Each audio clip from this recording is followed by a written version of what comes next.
강대국들의 특징이라면 국익을 위해서라면 매우 거침없이 돌변한다는 점입니다.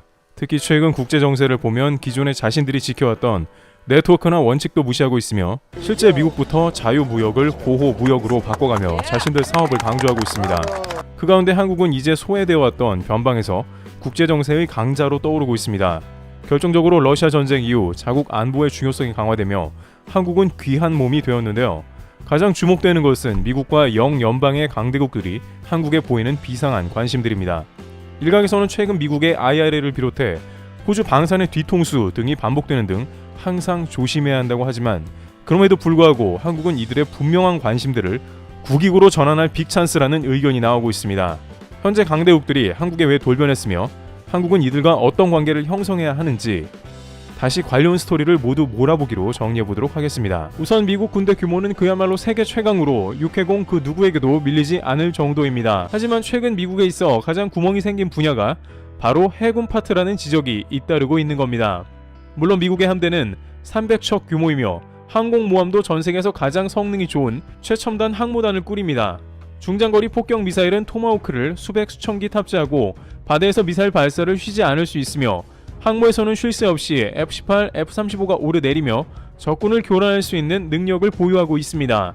따라서 지구상에서 미국의 항모 전단을 이겨낼 국가는 존재하지 않는 게 사실이긴 합니다만 역시 작금의 문제는 중국의 무지성에 가까운 함대를 찍어내는 상황이라고 할 수 있습니다. 첨단 장치를 갖춘 함정으로 정교한 공격의 퀄리티도 물론 중요하겠지만 역시 양으로 밀어붙인다면 제 아무리 미국이라 하더라도 엄청난 피해를 입으며 전사자들은 우후죽순으로 늘어날 수 있다는 겁니다.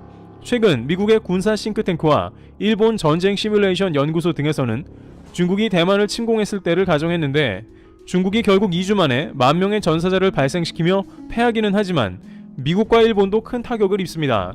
미군 전사자는 약 3,500명으로 중국의 3분의 1에 다다르며 일본 역시 해군 전력의 치명상을 입게 됩니다.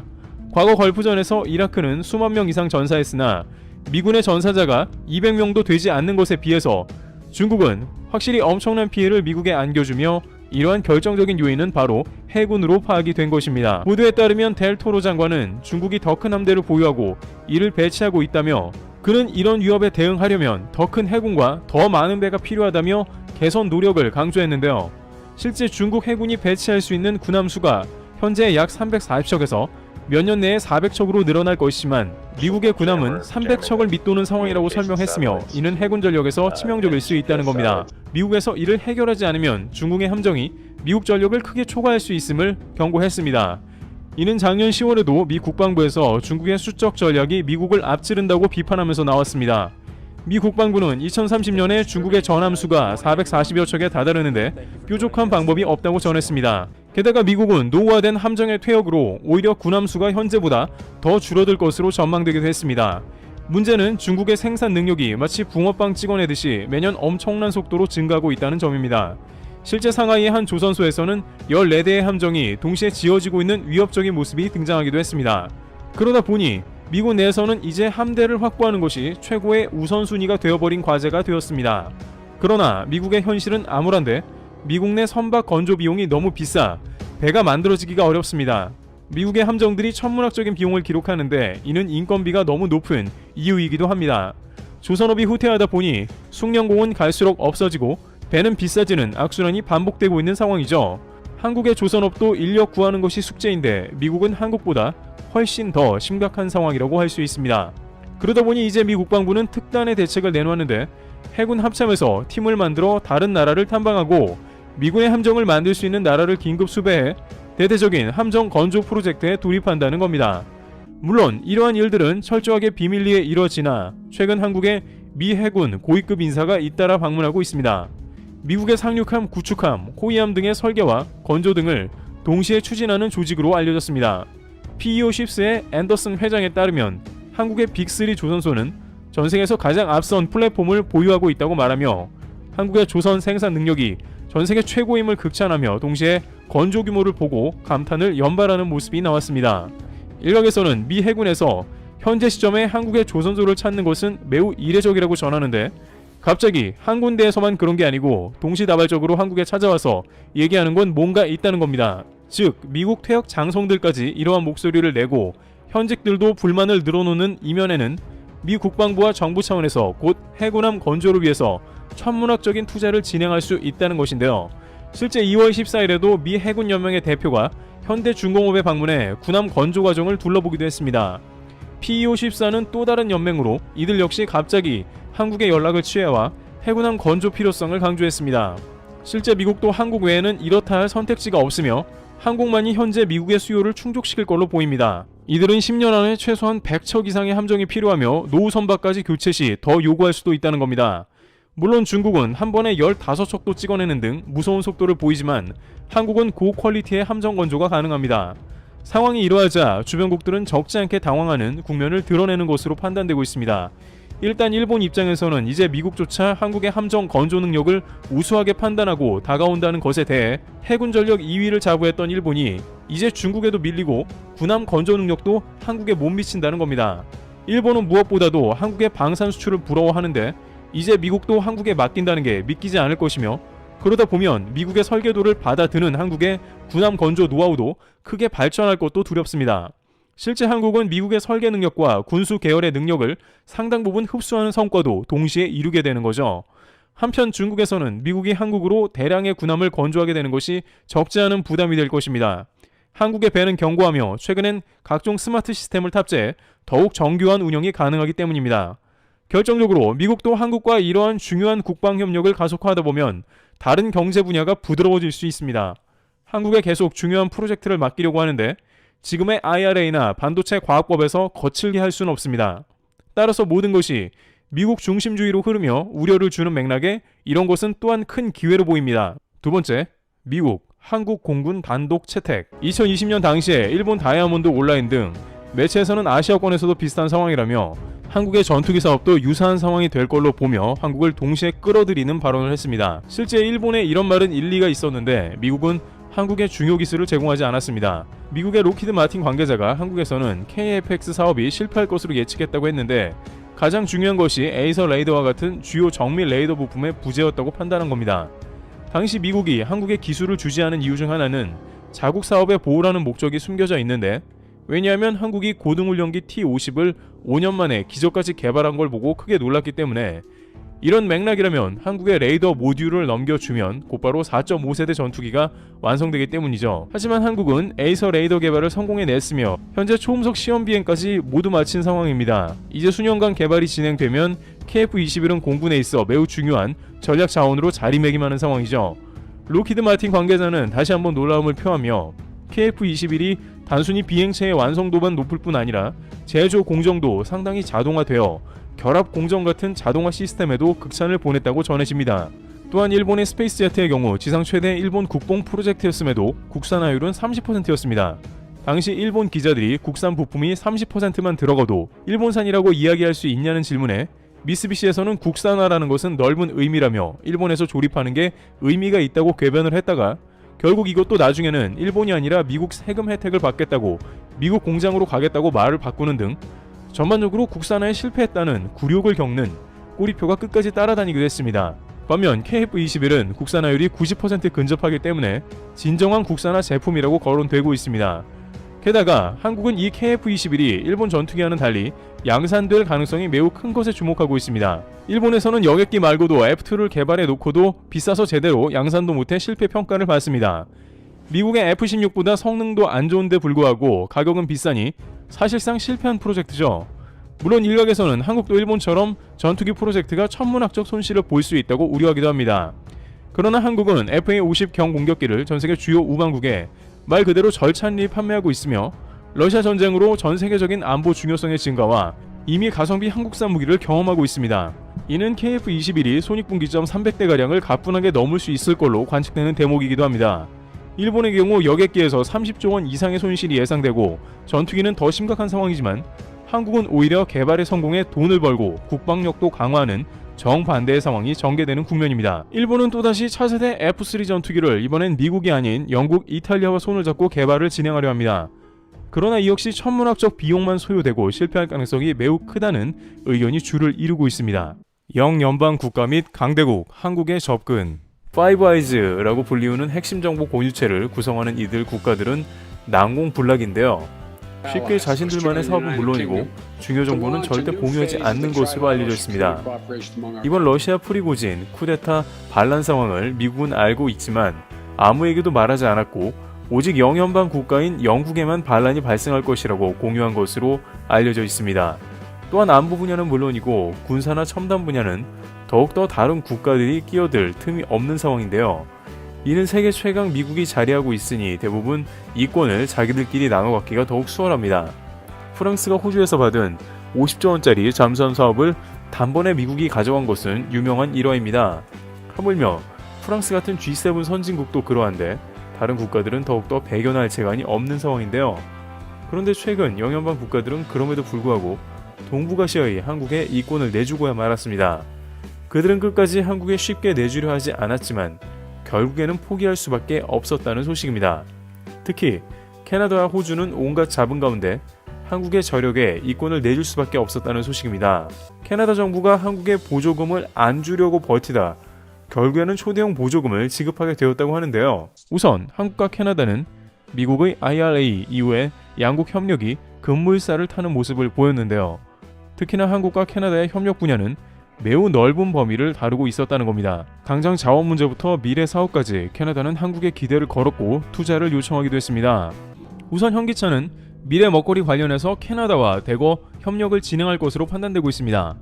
캐나다는 천연가스 매장량이 풍부하며 탄소 저장 등 지리적인 이점과 수소연료 전지 분야가 유력합니다. 캐나다 주 정부는 수소산업 육성 정책을 펴고 관련 산업체에 보조금을 지급하고 있습니다. 현대차는 앞으로 수소차 관련해 관련 인프라 등 캐나다 측과 협력하고 투자를 늘릴 것으로 보입니다. 현대차가 캐나다를 특히 주목하는 이유는 만약 한국이 캐나다에서 배터리 등 각종 제품을 생산하거나 캐나다에서 물품을 조달할 경우에 미국의 인플레법 보조금에서 제외되지 않는다는 것입니다. 이는 한국뿐만이 아니라 독일 역시 마찬가지인데 캐나다에서 각종 배터리 원료를 수입하려 하는 것이죠.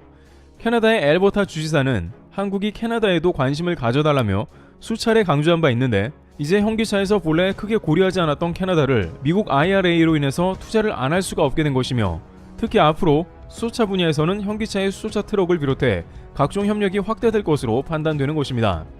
어떻게 보면 미국과 진행하면 될 일이기도 하지만 미국 변수 때문에 캐나다도 떠오른 상황인 것입니다. 또한 수소차 트럭 같은 경우 수출 기지를 미국이 아닌 북미 주변국으로 돌릴 가능성도 커진 것이죠. 따라서 한국도 미국과 무역을 지속하는 건 중요하되 북미 지역의 생산시설 분산이 더 요구되고 있습니다. 캐나다뿐만 아니라 멕시코 등 미국 수출 기지를 좀 더 다변화하고 미국 공장도 올인하지 말라는 것이며 기존 멕시코 기아차 공장의 확대를 비롯해서 최대한 위험을 줄여야 한다는 의견이 나온 것입니다. 미국에서 일자리를 내줘봤자 생산 단가가 올라가는 등 좋을 게 없는데 여기에 뒤통수를 맞을 수 있다는 것이죠. 여기에 현대차뿐만 아니라 LG 에너지 솔루션의 경우에는 캐나다 미래 사업과도 크게 연관되어 있습니다. 미국의 배터리를 공급하는 생산 기지로 한 포지션을 차지하게 되었기 때문입니다. 미국 IRA 법안으로 인해 캐나다는 혜택을 입었고 한국도 다양한 이유로 캐나다와 합작을 하게 된 것이죠.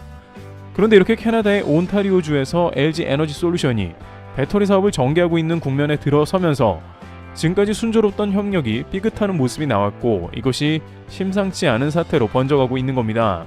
일각에서는 이 문제가 미국을 비롯해 호주 등 한국에 논란을 일으킨 국가와 비슷하다는 의견도 나오는데요. 우선 온타리오 공장은 생산량 45GW시 대규모 시설로 완공은 2024년에 예정되어 있는 배터리 생산 공장입니다. 그런데 공사가 시작된 5개월이나 지난 지금 갑자기 LG가 공사 중단을 선언하고 나온 것이죠. 공사 5개월이 진행되었다면 상당 부분 진행이 되었고 인력이나 비용이 투입되어 공사 중단이 되면 안 됩니다. 그렇다면 LG 측의 손해가 막대하게 생기기 때문에 그만큼 중대한 일이 생겼다는 일인데요. LG 측은 컨텐전시 플랜을 즉각 가동했으며 이는 캐나다 정부 측의 문제라는 의견을 냈습니다. 애초에 캐나다 정부와 온타리오주는 LG 에너지 솔루션 공장을 짓는 대가로 막대한 보조금을 약속했습니다. 사실 LG 에너지 솔루션이 캐나다에 공장을 지을 이유는 미국 IRA가 없었다면 애초에 없는 일이었습니다만 미국 시장의 위험 분산을 비롯해서 캐나다 자원 이용, 북미 혜택 등을 받으려고 캐나다에 투자를 한 것이죠. 하지만 결국 캐나다 정부는 약속한 보조금을 LG 에너지 솔루션에 지급하지 않고 있어 이에 LG가 공사 중단을 한 겁니다. 소식통에 따르면 캐나다는 현재 LG 에너지 솔루션 측에 지급할 보조금이 없는 재정적 문제에 직면한 것으로 보입니다. 그런데 여기서 한 가지 짚고 넘어가야 할 사안이 나오는데요. 캐나다가 다른 데 돈을 줬다는 겁니다. LG 에너지 솔루션이 공장 건설을 중단한 이유 중 하나는 캐나다 정부가 폭스바겐에 보조금을 줬다는 건데요. 폭스바겐사 역시 온타리오에 공장을 건설 중인데 캐나다 정부에서 130억 달러, 약 12조 원을 지급받았고 LG 에너지 솔루션은 이에 형평성을 문제 삼은 것으로 자신들은 거의 보조금이 지금 안 된 상황을 항의한 겁니다. 캐나다 정부도 이해가 잘 안 되는 것이 이렇게 복수의 회사들이 온타리오주에 배터리 공장을 지을 때에는 반드시 자금을 분산해서 지급해야 합니다만 무턱대고 폭스바겐에 지급하고 돈이 없다고 나온 것이며 온타리오주와 정부는 서로 보조금을 지급하라며 떠넘기는 이해할 수 없는 상황이 등장한 겁니다. 일부 누리꾼들은 유럽 혹은 서방이라 먼저 지급한 건가? 한국은 그 순위에서 왜 밀렸나? 라며 분통을 터뜨립니다. 그런데 이렇게 버티던 캐나다 당국이 결국에는 포기하고 LG 엔솔에 15조 원 규모 보조금을 지급합니다. 캐나다 매체 윈저스타 등에 따르면 캐나다 정부는 LG 엔솔 등 합작사에 보조금 합의를 마쳤으며 보조금을 10년간 15조 원을 지급하며 고 건설이 정상화될 것이라고 강조했습니다. 이는 폭스바겐의 12조 원보다 많은 금액이며 캐나다는 전폭적인 지원을 약속했습니다. 그런데 왜 갑자기 이렇게 캐나다가 태도를 바꿨냐에 대해서는 결국 LG 엔솔의 힘이라는 겁니다. 캐나다는 미국의 많은 배터리 공장이 빼앗기고 있다는 것을 누구보다도 잘 알고 있었습니다. 그래서 대형 보조금을 약속해 LG 엔솔을 포섭했고 이는 캐나다 미래 사업에 매우 중요한 일이었던 겁니다. 결국 그들은 더 이상 보조금을 미루다가는 미국에 다 빼앗길까봐 보조금을 지급한 것입니다.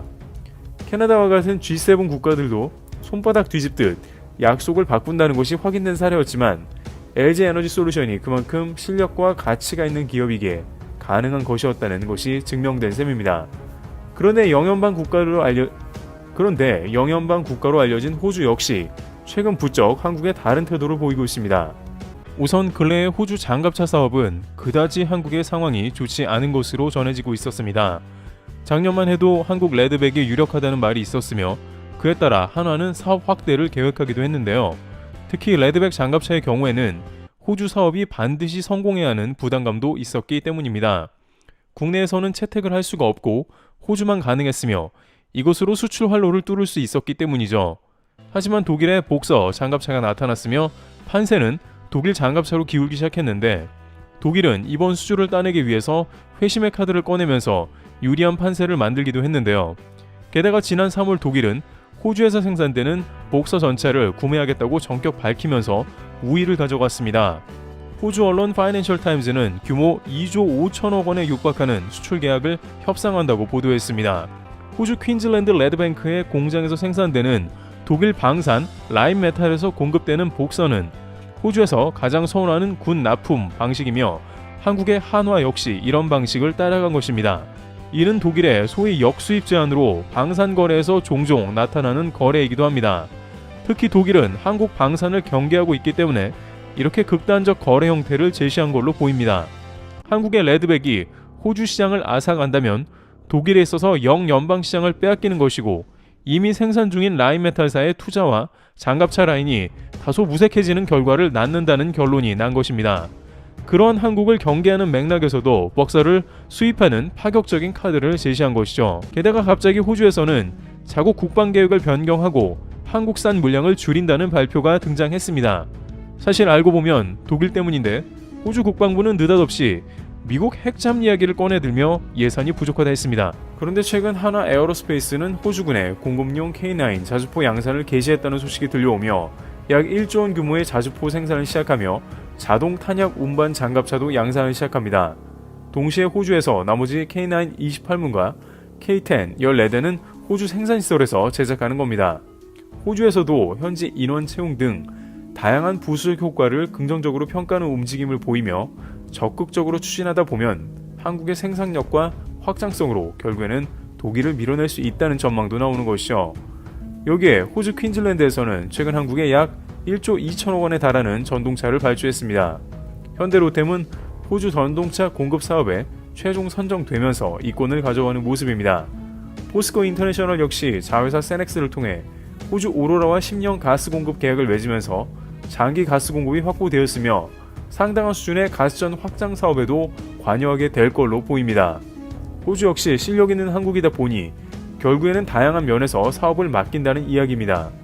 이와 같이 영연방 국가들은 좀처럼 자신들의 이익을 쉽게 내주려 하지 않으며 한국을 곤란하게 했으나 결국에는 이를 해결할 이들도 없고 한국이 최고 실력자라 모두 협력하는 모습으로 바뀌고 있습니다. 야생과 같은 국제 정세에서 한국 기업들이 방산과 첨단 산업에서 전 세계 점유율을 높이고 있습니다. 트리블TV였습니다. 감사합니다.